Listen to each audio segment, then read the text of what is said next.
When we're feeling sad and depressed and just don't feel like doing anything, acting based on how we feel and cutting back on our level of activity and spending too much time in bed or wasting time on the internet or not wanting to socialize or make plans with friends just feeds back into how we're feeling, making those feelings even stronger. But when we're sad or depressed, one of the best things we can do for ourselves is to increase our level of activity.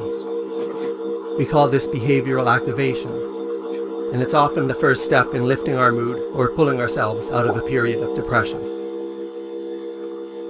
Behavioral activation involves starting small and gradually increasing our level of activity. And we focus on 3 types of activities. Activities that give a sense of pleasure or enjoyment, activities that give a sense of accomplishment or achievement, and activities that involve some social interaction, which is going to be a lot harder now with everyone practicing social distancing. As difficult as it can be to imagine something being pleasurable when you're depressed, just doing anything is usually more enjoyable than isolating yourself or sitting around just doing nothing.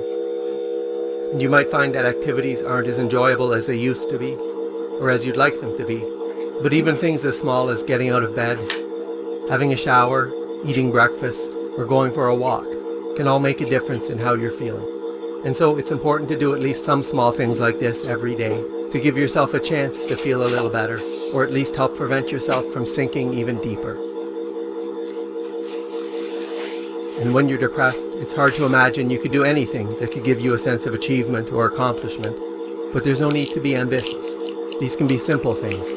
Answering an email, doing the dishes, paying some bills. No matter how small these things may seem, they can still give you some sense of accomplishment, which in turn usually helps improve your mood, even if just a little bit. And when you're depressed, sometimes you just want to isolate yourself from people.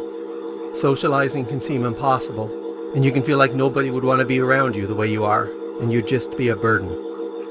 But a sense of isolation can be a big contributing factor to feeling depressed, so it is important to find some way to have contact with other people. Things like going to a party or being with a big group of people can seem overwhelming, so focus on things that are more manageable, whether it's talking to someone on the phone or texting with them, going for a coffee, or even just going out by yourself and being around other people.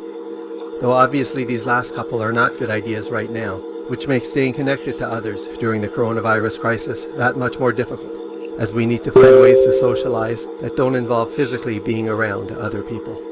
But the more you isolate yourself, the more depressed you're likely to feel. And just having any sort of social interaction can help lift your mood and make you feel a little better. Now, if your mood is really low and you go for a little walk, everything's not going to be sunshine and rainbows all of a sudden. But you'll probably feel at least a little bit better. And being aware of even small shifts in your mood is important, because when you're feeling this way, it can be so difficult to notice anything positive or have any hope. And so even the smallest improvement in how you're feeling is worth recognizing, because it is a big step compared to not being able to get out of bed or up off the couch and just feeling worse and worse as the day goes on. And another reason why being more active is so important is because when we're feeling sad or depressed, we tend to ruminate a lot. And research has found that the amount of rumination associated with an emotion is a determining factor in how long that emotion lasts. And because we ruminate so much when we're feeling sad, sadness is by far our longest lasting emotion. And so anything we can do to cut down on how much we're ruminating when we're feeling sad or depressed helps limit how long those feelings last. And even something as simple as going for a walk can help us get out of our heads, start ruminating less, and as a result our mood starts to improve. But behavioral activation can often be hard to put into practice because when we're feeling depressed, we tend to be very pessimistic and have lots of negative thoughts.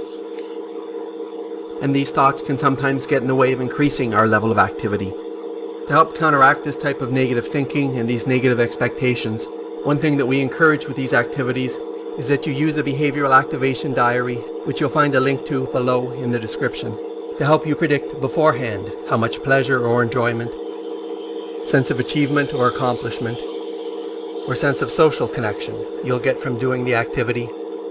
And then after you've done it, Record the actual amount of pleasure you got, the actual sense of accomplishment that you felt, and the actual sense of social connection you experienced, as often these will be higher than predicted. And this can help counteract that negative thinking you have that tells you there's no point in doing anything. Why bother? It's not going to help, or it's going to make you feel worse.